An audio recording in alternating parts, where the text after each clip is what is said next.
Hi there, this is Kim. Today I have another fun watercolor card to share with you. I'm going to be using the emboss resist technique to watercolor my card, and also I'm going to use Kuritaki's Gansai Tambi watercolor palettes for the coloring. I am using Winnie and Walter's mini stamp set called Sparkle. I love this set because it's got all these fun elements and a lot of the sentiments. You could use it for pretty much any occasion.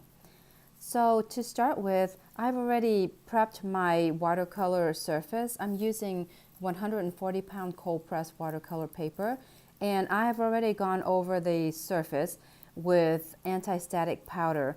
And what this does is it just helps to not have all of the excess embossed powder stuck to the unstamped surfaces. And I am just randomly putting the images onto a large acrylic block and stamping it onto my watercolor paper with Versamark ink.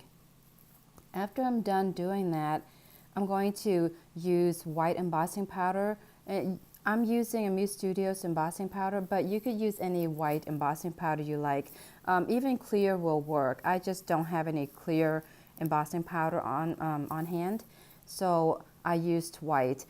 And so remove all of the embossing powder, and I'm going to go ahead and warm up my heat gun and emboss the images. Done embossing and all once of I'm the done with that, I'll be images that right I've back. stamped on here, I'm going to give it a water wash.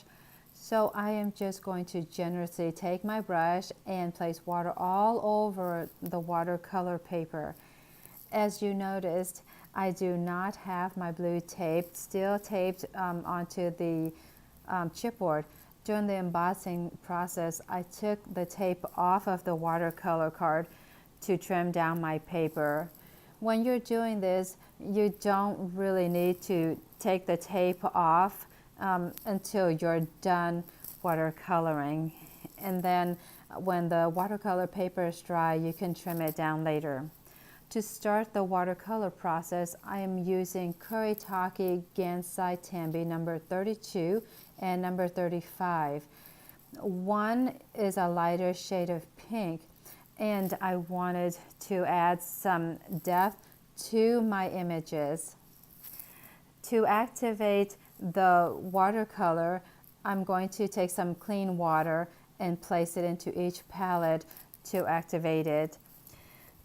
So now I'm just randomly placing each shade onto my watercolor paper to give the images a pop of color using the red. Just wherever it is, I felt I needed some extra darker color.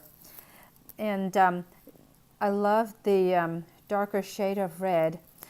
It's a beautiful shade, and when the watercolor spreads, you can see the pink and dotted with the red.